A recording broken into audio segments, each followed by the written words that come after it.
इस कहानी की शुरुआत 20 साल पहले हुई थी। मदन और पूनम गरीब किसान थे जिनके रागी के खेत थे। वो अपने खेतों पर कड़ी मेहनत करते थे और फिर जब रागी की फसल कटती थी तो उन्हें बहुत ही कम पैसे मिलते थे। हमें बाकी सारे किसानों की तरह चावल और गेहूं उगाना चाहिए। अगर सभी किसान चावल और गेहूं ही उगाएं, तो रागी उगना ही बंद हो जाएगी भाग्यवान। मेरे दादा के दादा भी रागी उगाते थे और मैं भी रागी ही उगाता रहूंगा। हाँ हाँ, उगाओ। गांव के सारे किसान चावल और गेहूं उगाकर अमीर बन रहे हैं और तुम अपने खानदानी रागी की फसल उगाकर गरीब ही बने रहो। मैं कितना भी समझाऊं, तुम्हारी मोटी बुद्धि पर असर कहाँ होगा। पूनम अक्सर मदन को ताने मारा करती थी, पर मदन उसकी एक ना सुनता और इसी वजह से गांव वाले मदन और पूनम का बहुत मजाक उड़ाते थे। खा ले मदन, तूने सालों से चावल नहीं खाए होंगे, खा ले। ये तूने सही बात बोली। हाँ, इसके पास इतने पैसे ही कहाँ होंगे कि ये चावल खरीद कर खा सके। गांव वाले अक्सर मदन और पूनम की गरीबी का मजाक बनाया करते थे। आज 20 साल बाद जनार्दन रघु बूढ़े हो चुके हैं। गांव में एक सरकारी हेल्थ कैंप लगा है। अरे चाचा जी, आपका तो ब्लड शुगर बहुत ज्यादा है। अरे अब क्या करें, इतने साल हो गए शुगर का इलाज कराते हुए। पता नहीं ये शुगर कब कम होगी। अब तो दवाई खा खा कर भी परेशान हो गए ससुरे। ससुरा, हमें तो शुगर के साथ साथ बीपी की भी शिकायत है और हमारी लुगाई को भी दोनों है।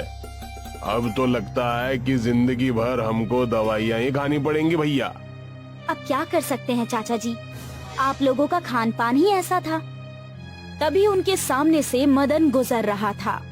दोनों ने हमेशा की तरह उसका मजाक उड़ाने के लिए अपने पास बुलाया। अरे मदन, यहाँ आओ, मुफ्त में डॉक्टर जांच कर रहा है, तुम भी करवा लो। अरे भैया, हमको कोनो तकलीफ नहीं है तो हम डॉक्टर को काहे दिखाएं। अरे ऐसा कैसे ससुरा, अरे तू तो हम दोनों से भी बड़ा है उम्र में।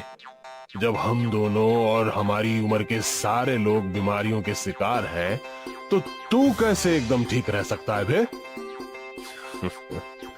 अरे क्योंकि हम जिंदगी भर रागी की रोटी और रागी का डोसा खाए हैं। रागी के दाने में इतने गुण हैं कि हम अब तक जवान हैं। अरे अब तुम लंबी फेंक रहे हो मदन। वैसे आपने बात पते की है। रागी के दानों में बहुत शक्ति है। चाचा जी, आपकी उम्र क्या है? 60 साल। वाह, आपको देखकर तो लगता ही नहीं कि आप 50 के ऊपर होंगे। ना बाल सफेद, हड्डियां और मांसपेशियां भी मजबूत। ये रागी का ही कमाल है। अरे तो सच में रागी के दानों में शक्ति है क्या डॉक्टर? हाँ चाचा जी। अरे हम कहे थे ना, हमारे बाप दादा रागी खाकर ही 100 साल तंदुरुस्त जिए हैं और हम भी उन्हीं की तरह ही जिएंगे, एकदम तंदुरुस्त। मदन हंसते हुए वहाँ से चला गया। आप दोनों भी रागी खाना शुरू कर दीजिए, आपकी बीमारियां भी ठीक हो जाएंगी जल्दी ही। और जनार्दन और रघु सोच में डूब गए। अरे रागी की रोटी और डोसा बनाने में बहुत ही मेहनत लगती है। मेरी बीवी और बहू तो बिल्कुल नहीं बनाएंगे। हाँ, और मेरी भी। अरे तो क्यों ना मदन की पत्नी से रागी का डोसा खरीदे हम। वैसे योजना तो अच्छी है, अगर इससे हमारी सेहत बन सकती है तो क्यों नहीं। गोलियां खाने से तो बेहतर है कि हम रागी का डोसा ही खाएं, हैं? जनार्दन और रघु दोनों मदन के घर पहुँचे पूनम से मिलने। अरे भाभी जी, हमें आपसे एक ठोक काम था। अरे आप रागी का डोसा बनाती है ना, तो हमारे लिए भी बना दीजिए। हमें डॉक्टर ने रागी का डोसा खाने की सलाह दी है, पर हमारी पत्नी और बहुओं से इतनी मेहनत ना हो पाएगी। हमारी किस्मत में वही है, हमारे खेतों में रागी ही उगती है। तो वही खाएंगे ना। लेकिन याद है भैया, एक दिन आप ही मंदिर में हमारा मजाक उड़ा रहे थे। अरे सब याद है भाभी, हमारी गलती के लिए हमें माफ कर दीजिए। उस दिन हमने आपकी गरीबी का मजाक उड़ाया था, पर आज हमें समझ आ गया कि आप लोग गरीब होकर भी हमसे ज्यादा सेहतमंद खाना खाते हैं। हाँ, हमें माफ कर दीजिए और हमारी मदद कीजिए। ठीक है, हम कल से आप दोनों को रागी का डोसा बना कर देंगे, पर पैसे लेंगे।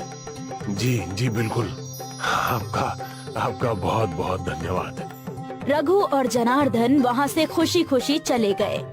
अगले दिन पूनम ने अपने परिवार के लिए रागी का डोसा बनाया और कुछ डोसे ज्यादा बनाए। कुछ देर बाद रघु और जनार्दन आए। उन्होंने पैसे दिए और डोसा खाने लगे। अब से जनार्दन और रघु रोज रागी का डोसा खाने आते थे। कुछ ही महीनों में उन दोनों की तबीयत बेहतर हो गई। जनार्दन का शुगर भी कम हो गया। अरे भाभी, आपकी वजह से हमारा शुगर कम हुआ है, धन्यवाद। इन दोनों को देखते देखते गांव के सारे बूढ़े जवान रागी का डोसा खाने आने लगे। पूनम हर किसी से पैसे लेकर उन्हें रागी का सेहतमंद डोसा खिलाती थी। पूनम के घर के बाहर लंबी कतार लगने लगी। बच्चों से लेकर बूढ़ों तक सभी को स्वादिष्ट और सेहतमंद रागी का डोसा खाना था। अरे पहले मुझे दीजिए। अरे नहीं नहीं, पहले हम आए, हमें दीजिए। सबको मिलेगा, झगड़ा मत कीजिए, सब्र रखिए। रागी का डोसा बनाकर बेचना पूनम का व्यापार बन गया था। इस व्यापार से उसके परिवार की कमाई कई गुना बढ़ गई थी। अब वो लोग पहले की तरह गरीब नहीं थे। दिन ब दिन उनका व्यापार बढ़ता ही जा रहा था और साथ ही वो अमीर हो रहे थे। वो अपने खेतों में जितनी भी रागी उगाते थे, सब डोसा बनाकर गांव में बेचते थे। अब वो रागी के धान नहीं बेचते थे। एक ही साल में मदन और पूनम ने गांव में एक नई जमीन खरीद ली और नया घर भी। अरे मैं नहीं कहता था कि मेरे दादा के दादा भी रागी उगाते थे और मैं भी रागी ही उगाता रहूंगा।